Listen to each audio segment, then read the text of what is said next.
Hello students, welcome back to my channel. In today's video, we are going to study nutrition in unicellular organisms. The previous part we have studied about the mechanism of photosynthesis. This is the part 5th of our playlist. In today's video, we are going to study nutrition in unicellular organisms. So if we compare unicellular organisms and multicellular organisms, तो plants comes in the category of multicellular organisms. उनके अंदर बहुत सारी cells हैं, उनके अंदर division of labor है. Human beings के अंदर बहुत सारी सेल्स हैं, उनके अंदर डिवीजन ऑफ लेबर है, लेकिन यूनिसेलुलर ऑर्गेनिजम्स के अंदर ऐसा नहीं है, उनके अंदर डिवीजन ऑफ लेबर नहीं है. उनको एक ही सेल को ही सब काम करना है. डाइजेशन भी उसी सेल ने करना है, इंजेक्शन भी उसी सेल ने करना है, एक्सक्रीशन भी उसी सेल ने करना है. तो इनके अंदर जो डाइजेशन है, जो प्रोसेस है न्यूट्रिशन का, वो सब थोड़ा सिंपलर है. It is simpler as compare to the multicellular organism. Basically अगर हम एग्जाम्पल लें यूनिसेलुलर ऑर्गेनिजम्स का, तो we can take two examples that are amoeba and paramecium. हम इन दोनों की बात कर सकते हैं. दोनों के केस के अंदर ही क्या, कौन सा मोड ऑफ न्यूट्रिशन होता है? होलोजोइक. मोड ऑफ न्यूट्रिशन पढ़ना है तो आपको सेकेंड पार्ट में जाना पड़ेगा. ठीक है, इनिशियल पार्ट्स के अंदर मैंने अच्छे से एक्सप्लेन किया है कि what are the modes of nutrition and all. ठीक है, तो बेसिकली अगर हम होलोजोइक न्यूट्रिशन की बात करें, इसके अंदर प्रॉपर स्टेप होते हैं, प्रॉपर 5 स्टेप्स होते हैं. Injection, okay, digestion, absorption, assimilation and egestion. Okay, तो so there are total 5 parts. तो इसके अंदर हम 5 पार्ट पढ़ेंगे. ठीक है, कि कैसे अमीबा के अंदर, बेसिकली हम अमीबा का ही केस लेंगे. यूनिसेलुलर ऑर्गेनिज्म में सब में मोस्टली सेम ही होता है. ओके, तो बेसिकली अगर हम बात करते हैं, सबसे पूरी बायोलॉजी में सबसे इजी डायग्राम अमीबा. न्यूक्लियस होता है इसके पास. ओके, अब सबसे पहले अगर हम बात करें, अमीबा को अपना फूड लेना है, फूड कैप्चर करना है. हमारे पास तो हमारे लिम्ब्स हैं. ठीक है, एनिमल के पास उनके लिम्ब्स हैं. प्लांट्स के बाद अलग ही एडवांटेज है, उन्हें कैप्चर ही नहीं करना. उनके पास खुद स्टेशनरी है, वो खुद सनलाइट फॉल करती है, वाटर हम देते हैं. बट इनको क्या करना होगा, इनके पास भी कुछ होना चाहिए कैप्चर करने के लिए. तो इनके पास एक फिंगर लाइक प्रोजेक्शंस होती हैं, जिनको हम बोलते हैं सीडोपोडिया. स्टूडेंट प्लीज, इसके अंदर जो पी है वो साइलेंट है. क्या बोलते हैं उसे हम? सीडोपोडिया. तो सीडोपोडिया से इनके अंदर क्या होता है, food get captured due to the pseudopodia. Okay, तो अब बेसिकली यहाँ पे फूड है. सपोज करो ये एक अमीबा है. अमीबा क्या करते हैं, ये ओमनिवोरस होते हैं. मतलब they can feed on bacteria, they can feed on alga, they can feed on diatoms. Okay, तो अब सपोज करो यहाँ पे बैक्टीरिया है. अब अमीबा को ये कैप्चर करना है, अमीबा के अंदर आना चाहिए. कैसे करेगा? इसकी जो सेल मेम्ब्रेन है उसके अंदर अपने आप एक डिप्रेशन फॉर्म हो जाएगा. जहाँ पे फूड पार्टिकल प्रेजेंट है वहां पे क्या हो जाएगा, एक डिप्रेशन फॉर्म हो गया. डिप्रेशन फॉर्म होने की वजह से क्या हो गया, ये एक सॉकेट की तरह बिहेव करेगा कि फूड वैक्यूल आ जा, मेरे अंदर फिट हो जा.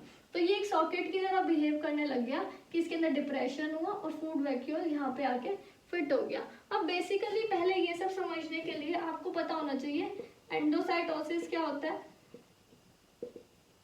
और एक्सोसाइटोसिस क्या होता है. कभी भी कोई डिफिकल्ट वर्ड आए तो क्या रूल अपनाना है, हमने प्रीवियस वीडियो में भी पढ़ा था कि स्प्लिट दैट वर्ड. उस वर्ड को स्प्लिट कर दो, उस वर्ड को तोड़ दो. तो तोड़ते हैं एंडो. एंडो का मतलब कुछ भी अगर कहीं पे भी एंडो आ जाए साइंस में, उसका मतलब होता है इनसाइड, अंदर आना. एक्सो, इसका मतलब होता है रिलीज्ड, बाहर जाना. ठीक है, साइटो मतलब किसकी बात हो रही है? सेल.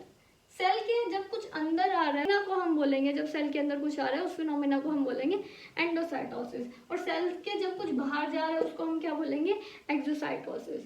ये जो फूड पार्टिकल है ये तो सेल के अंदर आ रहा है, तो अंदर जिस फिनोमिना से आएगा उस फिनोमिना को हम बोलेंगे एंडोसाइटोसिस. और जब सपोज करो जैसे हम भी हैं, अगर हम ह्यूमन बींग्स की बात करें, हमने खाना खाया, जितना फूड हमारी बॉडी को चाहिए था, जितने न्यूट्रिएंट्स हमारी बॉडी को चाहिए थे, बॉडी ने कंज्यूम किए, उनकी एब्जॉर्प्शन की, और जितने अब यूटिलाइज नहीं हुए वो क्या है? वेस्ट है. अब उस एक्स्ट्रा वेस्ट को क्या करना है, उसको हमारी बॉडी को किक आउट करना है. इजेक्शन के अंदर हमने यही पढ़ा था. अगर अमीबा को वेस्ट अपनी सेल से निकालना है तो वो किसके थ्रू निकालेगा? वो निकालेगा एक्सोसाइटोसिस के थ्रू. मतलब बाहर कोई सेल से किसी चीज को किक आउट करना, that is known as exocytosis. और किसी सेल चीज को अंदर लेके आना, उसको हम बोलते हैं एंडोसाइटोसिस. ओके, अब एंडोसाइटोसिस के भी पार्ट होते हैं। टाइप्स ऑफ एंडोसाइटोसिस, ये थोड़ा हायर लेवल का है, फिर भी समझ लो, अच्छी बात है, एक्स्ट्रा नॉलेज। एंडोसाइटोसिस के भी टाइप्स होते हैं, 2 तरीके के। First one is pinocytosis, the second one is phagocytosis. अब नाम में देखो, पीनो, अगर सेल को कुछ पीना है, मैं ऐसे स्टूडेंट्स को याद कराती हूँ कि पीनो है, तो सेल को कुछ पीना है, कुछ लिक्विड कंज्यूम करना है, कुछ लिक्विड अपने अंदर लेना है, तो उस एंडोसाइटोसिस को हम बोलते हैं पिनोसाइटोसिस। मतलब intake of liquid in cell is known as pinocytosis. और कोई सॉलिड फूड अंदर लेना है, जैसे अभी अमीबा के केस में हमने पढ़ा था, एक फूड पार्टिकल अंदर जा रहा है, वो सॉलिड फूड था, ठीक है। कोई अमीबा के सेल को अंदर सॉलिड फूड लेना है, तो उस केस में हम बोलेंगे उसे phagocytosis. Okay, so this is the main difference between pinocytosis and phagocytosis. तो एंडोसाइटोसिस के भी ये 2 टाइप थे, ठीक है, इसको हमने डिस्कस किया। अब अमीबा क्या होता है, अमीबा सॉलिड फूड के ऊपर फीड ऑन करता है, तो उस केस के अंदर क्या होगा, फैगोसाइटोसिस, ठीक है। अभी ये ऐसी टर्म, एक ऐसी वर्ड, ऐसा टर्म रिलेटेड आएगा अभी अभी, फैगोजोम करके, क्या वर्ड आएगा, फैगोजोम, अभी बताऊंगी मैं आपको कि फैगोजोम क्या होता है, ठीक है। तो ये बात हो गई हमारी एंडोसाइटोसिस की। अब 1 बाय 1 करके अमीबा के अंदर क्या क्या स्टेप्स होते हैं, पैरामीशियम में क्या क्या होते हैं, वो डिस्कस करते हैं। तो हम बोल रहे थे कि अमीबा और पैरामीशियम दोनों के अंदर ही कौन सा मोड ऑफ न्यूट्रिशन फुलफिल होता है, दोनों के अंदर ही होलोजोइक। और होलोजोइक के अंदर तो 5 स्टेप होते हैं। First one is ingestion, second one is digestion, third one is absorption, fourth one is assimilation, and the fifth one is egestion। पहले समराइज फॉर्म में बता देती हूँ, फिर डिटेल में पढ़ेंगे। इंजेशन मतलब फूड का इनटेक, अंदर लेना। डाइजेशन मतलब फूड को डाइजेस्ट करना। अब्जॉर्प्शन मतलब जो फूड डाइजेस्ट हो गया है उसको सेल में अब्जॉर्ब करना, उसकी अब्जॉर्प्शन करना।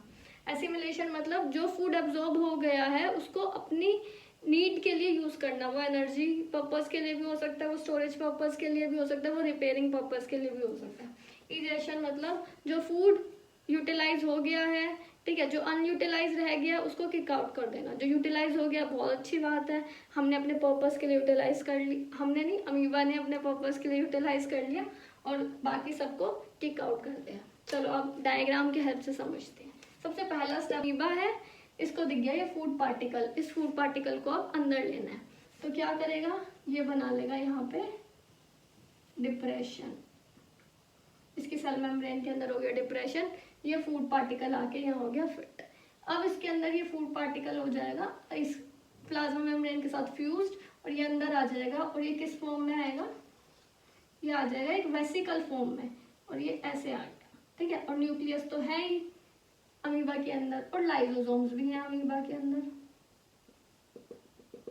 न्यूक्लियस भी है, लाइजोसोम्स भी हैं। अब आपने अगर ध्यान से देखा होगा कि मैंने लाइजोसोम्स के अंदर ये क्या ऐसे डॉट डॉट डॉट डॉट बनाए हैं, ये जो लाइजोसोम्स के अंदर डॉट डॉट बनाया है, ये है लाइजोसोम्स के डाइजेस्टिव एंजाइम्स। डाइजेस्टिव एंजाइम्स भी नहीं, strong digestive enzymes, powerful digestive enzymes.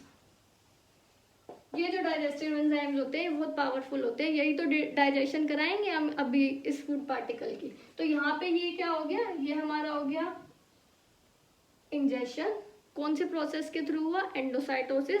अब एंडोसाइटोसिस की भी टाइप पूछू तो कौन सा हुआ, अब ये सॉलिड फूड है ना, लिक्विड तो नहीं है।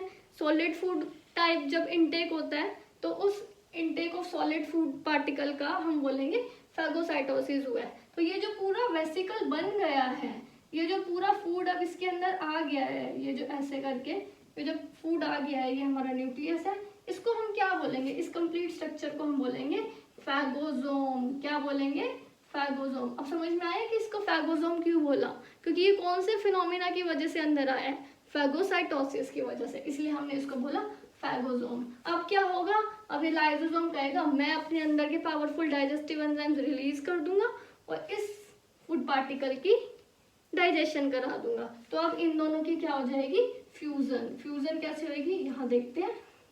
ये हमारा अमीबा है, ये वो फूड पार्ट, ये हमारा फैगोसोम है, ये लाइसोसोम इसके साथ चला गया और इनकी हो गई फ्यूजन। ये हमारा इसका न्यूक्लियस है। अब इनकी फ्यूजन हो गई। फ्यूजन होने के बाद क्या हुआ, इसके अंदर से एंजाइम्स निकल गए, यहाँ से बनाना स्टार्ट करते हैं। अब क्या हुआ, इसके अंदर से सारे एंजाइम निकल गए और ये एंजाइम्स ने किसके ऊपर एक्ट करा, इस फैगोसोम्स के ऊपर, ये सारे एंजाइम्स है ना। यहाँ पे हमारा न्यूक्लियस है। तो अब ये इसकी हो गई डाइजेशन। अब डाइजेशन तो खत्म हो गई है ना, क्योंकि अब पावरफुल एंजाइम्स जो है वो एक्ट ऑन करेंगे इस फैगोसोम के ऊपर, इस फूड पार्टिकल के ऊपर, और इसकी हो जाएगी डाइजेशन है ना। डाइजेशन होने के बाद क्या है, डाइजेशन होने के बाद होगा एब्जॉर्प्शन। एब्जॉर्प्शन में क्या होगा, डाइजेशन कंप्लीट हो गई, जितना भी मटेरियल है एब्जॉर्ब होगा, जितने भी फूड है एब्जॉर्प्शन होगी उनकी। एब्जॉर्प्शन होने के बाद क्या होगा, एसिमिलेशन। ठीक है, फूड एब्जॉर्ब हो गया। अब एब्जॉर्ब किया किस पर्पस के लिए, अपने रिक्वायरमेंट फुलफिल करने के लिए, चाहे वो एनर्जी रिक्वायरमेंट है, चाहे वो रिपेयरिंग है, चाहे वो स्टोरेज है, कुछ भी है, हमने एसिमिलेशन की ही इस पर्पस के लिए है। और जितना भी फूड अब अनडाइजेस्टेड रह गया है उसकी क्या होगी, उसकी हो जाएगी इजेशन। अब उसकी इजेशन कैसे होगी, उसकी इजेशन के लिए जितना भी अनयूटिलाइज चीजें हैं वो अनयूटिलाइज चीजें जाके एक वेसिकल की फॉर्म में फ्यूज हो जाएंगी प्लाज्मा मेम्ब्रेन के साथ, और वो प्लाज्मा मेम्ब्रेन उसे पुश आउट कर देगा, push out to outside of the cell. तो वो इस तरीके से निकल जाएंगी। मतलब चीजें अंदर भी प्लाज्मा मेम्ब्रेन के थ्रू आई हैं, चीजें बाहर भी प्लाज्मा मेम्ब्रेन के थ्रू ही गई हैं। तो एंडोसाइटोसिस भी हुआ है और एक्सोसाइटोसिस भी हुआ है। इंजेक्शन के केस में एंडोसाइटोसिस हुआ, इंजेक्शन के केस में एक्सोसाइटोसिस हुआ। ठीक है, अभी मैं आपको एक और फिनोमेना सिखा दूंगी, ऑस्मोरेगुलेशन का फिनोमेना, जो अमीबा के केस के अंदर ही होता है। ऑस्मोरेगुलेशन, ऑस्मो से आपको वर्ड पता चल गया होगा कि कहीं ना कहीं ऑस्मोसिस से रिलेशन है। ऑस्मोसिस मतलब कहीं ना कहीं वाटर से रिलेशन है, मतलब regulation of the level of water. कैसे होगा, सपोज करो ये अमीबा है, ये इसका न्यूक्लियस है, ठीक है। अब इसके अंदर पानी हो गया बहुत ज्यादा। अमीबा के अंदर ना कॉन्ट्रैक्टाइल वैक्यूल भी होता है। ये तो इसका न्यूक्लियस है, इसके अंदर मैं लिख देती हूँ, ये उसका है कॉन्ट्रैक्टाइल वैक्यूल। अब सपोज करो अमीबा के अंदर पानी हो गया बहुत ज्यादा। हमारी बॉडी में भी जब पानी ज्यादा हो जाता है तो क्या होता है, बॉडी चाहती है कि पानी बाहर निकले, यूरिन के थ्रू बॉडी में से पानी बाहर निकलता है। बट अब इनके अंदर तो, अमीबा के अंदर तो ऐसा कुछ है ही नहीं, इनमें तो डिवीजन ऑफ लेबर ही नहीं है। तो इसके अंदर क्या होगा, इसके अंदर तो कोई स्पेशल ऐसा एक्सक्रीटरी सिस्टम भगवान ने इसे नहीं दिया, इसकी तो एक ही सेल है, सब कुछ उसे ही करना है। तो बेसिकली क्या होगा, ये जो कॉन्ट्रैक्टाइल वैक्यूल प्रेजेंट है, क्या है ये जो कॉन्ट्रैक्टाइल वैक्यूल प्रेजेंट है किसके अंदर, अमीबा के अंदर, ये क्या करेगा, ये एक मैग्नेट की तरह बिहेव करेगा। ये सारे वाटर मॉलिक्यूल्स को बोलेगा आओ मेरे ऊपर चिपक जाओ। तो ये इसका कॉन्ट्रैक्टाइल वैक्यूल है, इसके ऊपर सारे वाटर मॉलिक्यूल आके स्टिक हो जाएंगे। ये उसका न्यूक्लियस है, ठीक है। फिर ये कॉन्ट्रैक्टाइल वैक्यूल जाएगा प्लाज्मा मेम्ब्रेन के साथ, प्लाज्मा मेम्ब्रेन के साथ फ्यूज हो जाएगा और बाहर की तरफ प्लाज्मा मेम्ब्रेन इन सारे एक्स्ट्रा वाटर मॉलिक्यूल्स को पुश आउट कर देगी। तो ये क्या हुआ, ये अमीबा के अंदर हो गई हमारी ऑस्मोरेगुलेशन, मतलब वाटर का लेवल मेंटेन। किसकी वजह से हुआ, to do the presence of this contractile vacuole. तो ये भी एक तरीके की इजेशन ही थी कि एक्स्ट्रा वाटर मॉलिक्यूल्स को कैसे अमीबा की सेल ने बाहर निकाल लिया। तो बेसिकली न्यूट्रिशन इन अमीबा में हमने यही पढ़ा, वही 5 प्रोसेसेस कौन कौन सी, ingestion, digestion, absorption, assimilation and egestion. Food का इंटेक, फूड का डाइजेशन, डाइजेस्ट होना, फिर उसके बाद फूड की एब्जॉर्प्शन होना, उसके बाद एसिमिलेशन मतलब अपने नीड के अकॉर्डिंग उस फूड मटेरियल की यूटिलाइजेशन होना, चाहे वो रिपेयर है, एनर्जी या स्टोरेज है, और उसके बाद एक्सक्रीशन, इजेशन। इजेशन किस प्रोसेस के थ्रू होता है, एक्सोसाइटोसिस। इंजेशन कौन सी प्रोसेस के थ्रू होता है, phagocytosis. That was all about the nutrition in amoeba, nutrition in unicellular organism। और अगर हम बात करते हैं पैरामीशियम की, तो जैसे कि अगर आप देखोगे अमीबा के अंदर आपको कोई पर्टिकुलरली माउथ ओपनिंग नहीं दिख रही कि हम यहीं से खाना आएगा या यहाँ से खाना जाएगा। पर अगर आप बात करोगे पैरामीशियम की, तो पैरामीशियम की कुछ इस तरीके की सेल होती है, ठीक है। तो उसके अंदर एक प्रॉपर माउथ और एक ओपनिंग होती है जिसको हम बोलते हैं साइटोसोम। इस साइटोसोम के थ्रू खाना अंदर आता है, ठीक है। तो यही एक डिफरेंस था पैरामीशियम के अंदर, और इसके बाहर एयर लाइक स्ट्रक्चर्स भी होते हैं, ठीक है। यही एक डिफरेंस था अमीबा और पैरामीशियम के न्यूट्रिशन के अंदर। बाकी सब कुछ सेम ही है, injection, digestion, absorption, assimilation and excretion, बाकी सब कुछ मोस्टली उसी की तरह ही होता है। सारे यूनिसेलुलर में ऐसे ही होता है, दोनों ही होलोजोइक करते हैं। That was all about nutrition in unicellular organism. If you like the video then please do subscribe, share and comment, and thanks for watching.